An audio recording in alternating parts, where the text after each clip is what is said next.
Do you know the one thing that distinguishes the difference between destiny and fate? My friends, today we're going to venture into a common horror that is overlooked. Something that may have us dwell upon a new fear when confronting the unknown. Of course, we all know that we can never truly see what awaits for us when stepping into the unknown future. But as we live out our daily lives, whether it's fruitful, meaningless, monotonous, or whatever, is it not true that every now and then you've entertained yourself with the idea of having control over your own future? That you tell yourself how you're destined to be something special, to push yourself through the miserable days just so you can finally achieve that blissful dream. The kind of dreams that will make you sleep better at night.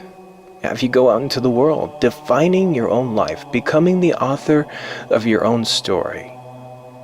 But what if, one day, all that would suddenly change?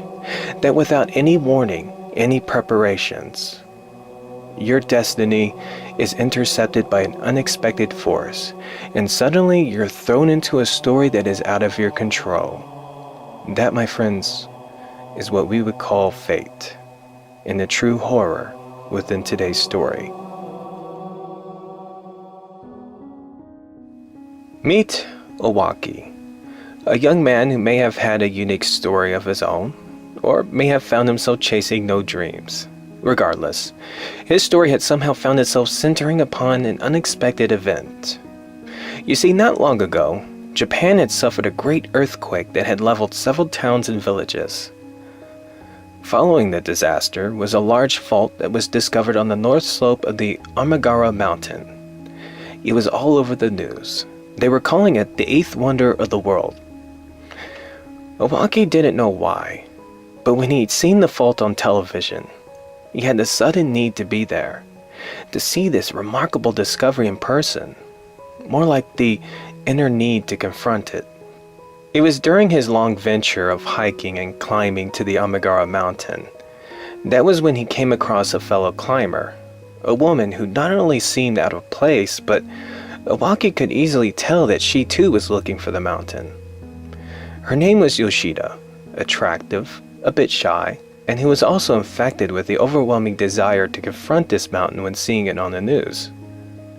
A troubled couple, two destinies that had found themselves traveling the wilderness together and chasing one of nature's most fascinating discoveries. An adventurous mystery that may have a pleasant ending for Owaki. As our couple were just moments away from reaching the mountain, that was when they could hear the sounds of other people nearby. A crowd who'd also had the curiosity of learning the secrets behind this unnatural discovery. But when Owaki and Yoshida had finally reached Amigara Mountain, right before them was a mystery that was far more powerful and mesmerizing than they had anticipated. It was true. Thousands of human-shaped holes that were found within the fault, exposed by the earthquake. Just by looking at it, kind of makes you wonder that all this time, being underground, how exactly were they created? Or better question, why were they kept hidden away from human civilization?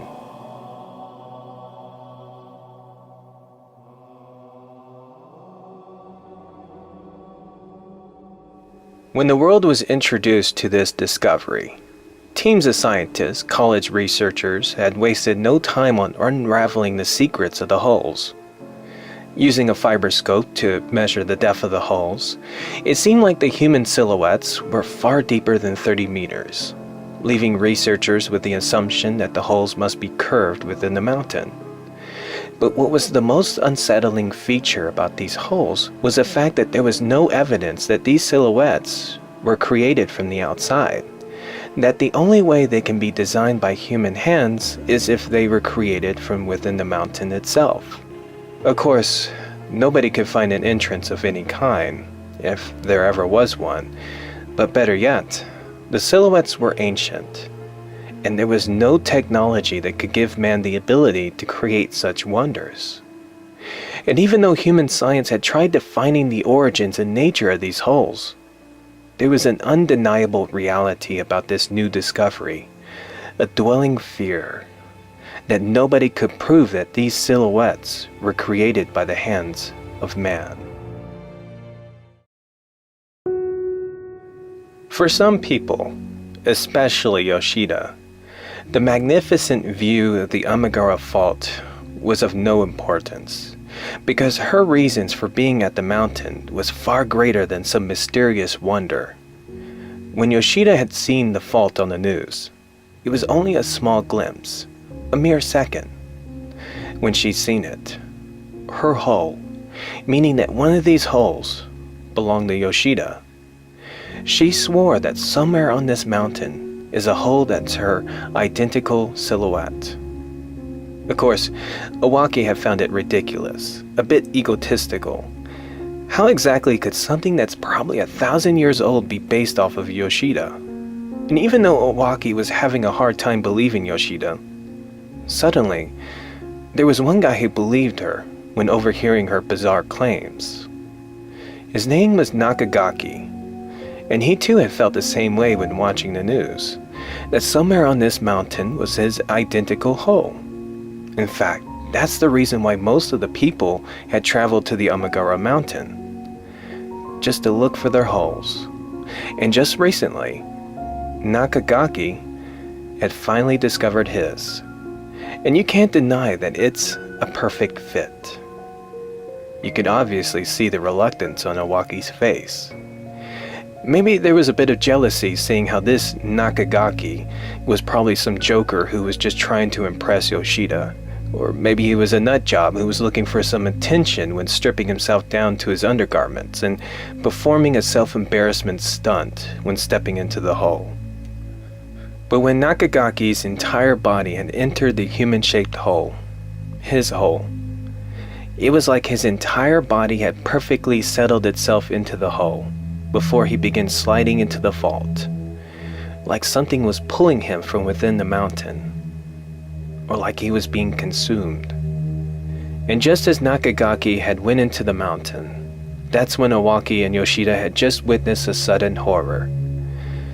Nakagaki had just disappeared into the mountain.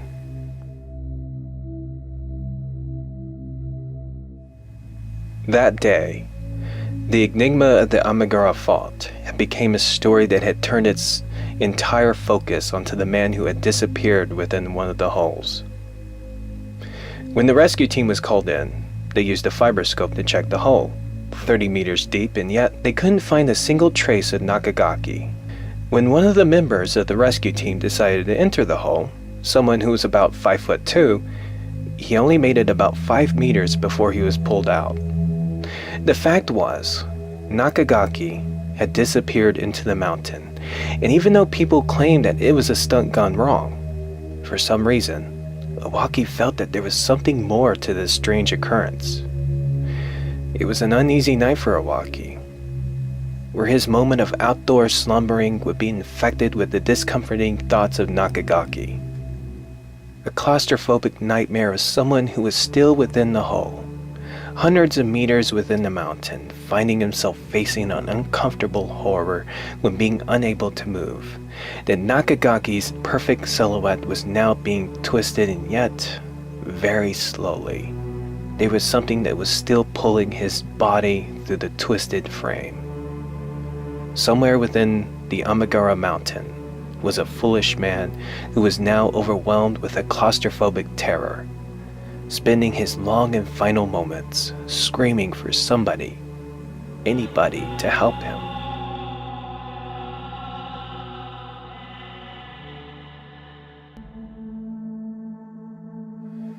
The following day, the fact that there was still no sign of Nakagaki, that, my friends, was only the beginning of an unremitting horror.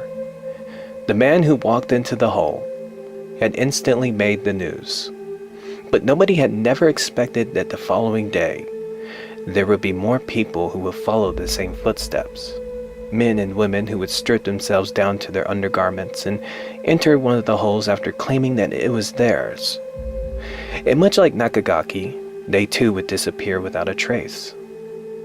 But for Owaki and Yoshida, they were facing a much greater problem. You see, early in the morning before sunrise, that was when Yoshida would claim that she had finally discovered her hole. Even though people had begun disappearing when entering the holes, Iwaki had still maintained his reluctance on believing that these ancient holes were built for specific people. Like Yoshida, for example. I mean, when Yoshida had shown him the hole, Iwaki did admit that Yoshida and the silhouette were identical. But that doesn't mean that this hole was built for her. There was just no way. It had to be a coincidence. And regardless how much effort Iwaki tried bringing Yoshida back to her senses, the girl was literally convinced that the hole was calling to her, telling her, "Come to me." That even though she felt that this hole offered nothing but a painful and traumatizing death, for some reason, no matter how hard she tried fighting it, the compulsion was becoming too great. Yoshida knew that very soon she was going into the hole, that she has to enter the hole. In a last effort to bring this madness to an end, Iwaki had decided to fill Yoshida's hole with rocks, hopefully ease her compulsion by blocking her from entering the hole. Such a noble and unselfish effort. And even though our troubled Yoshida may have found himself within the arms of Iwaki that night, a young man who had offered something that she had never experienced within her lonely and miserable life: companionship and true love. It's just too bad that Iwaki had underestimated the true horror of the Amigara fault and its incredible power.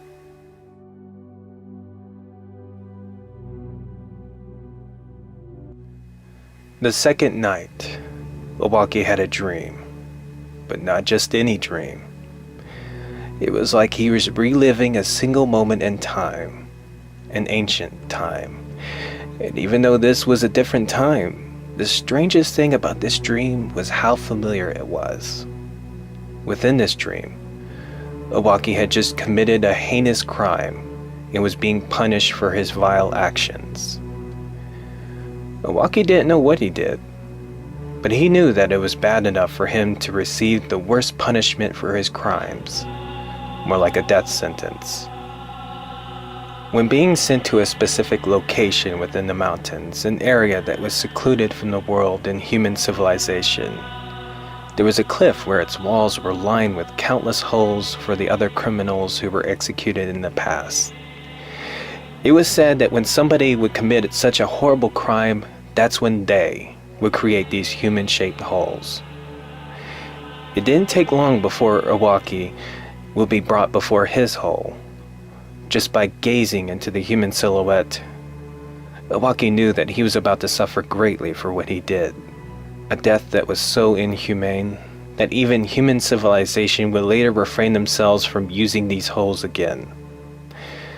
When they left Iwaki near his hole, free from his restraints, it seemed like a careless act, an easy opportunity for Iwaki to make his escape. But for some reason, Iwaki didn't want to leave. Just by gazing into the abyss of this hole, it was like some unknown force had ensnared him. Like his future, his purpose in life had centered itself to this hole. He knew what was inside, and yet there was a compulsion to submit and accept his fate. So he stepped in. The stone walls were cold and smooth, a design that would force Iwaki's entire body into the darkened earth. It was when he began feeling a tug around his neck.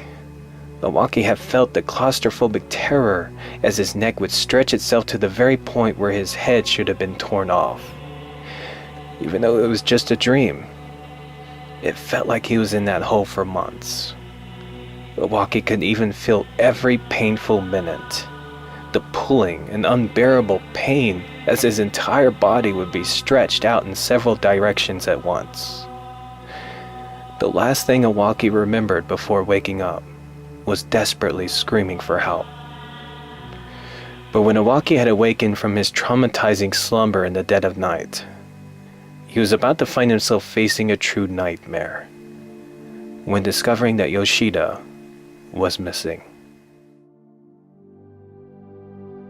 Here's a fact, my friends. Life, it ain't fair.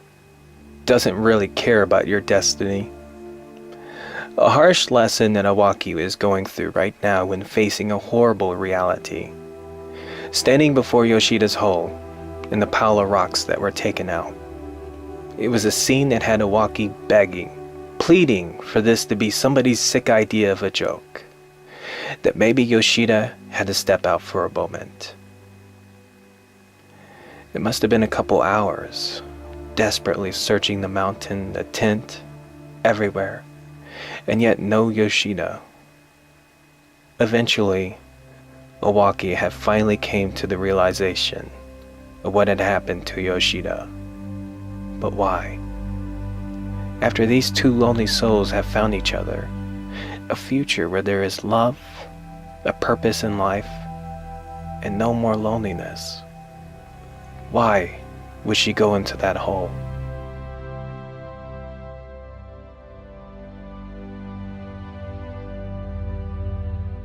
It must have been a coincidence when Awaki had discovered it when accidentally dropping his flashlight. Or maybe it was fate. At first, it looked like any other hole. But giving it a second glance, that was when Awaki had remembered it. It was the same hole from his dreams. You know something? The future. When you see it for what it truly is, it can be a scary thing, not knowing what's around the corner. It's like looking into this hole, staring into the abyss, fearing the terrible consequences that await from within. But when Awaki had gazed into the ancient hole, that was when he began to realize something. For the first time, it felt like the world was cold. A very cold place. A world that offers nothing but sadness, pain, and horror. But looking into this hole, it had given Awaki something of a warm and blissful feeling. Maybe there is nothing to fear with this hole. Maybe this whole time Awaki was just scared to accept his fate, that his dreams of having a family, a purpose, a life where he is truly happy would come to this very moment, standing right before this hole, Awaki's hole. And removing his clothing, preparing to make that courageous leap, Awaki knew that it was all going to be okay now, because Awaki is going to be very brave and accept his fate.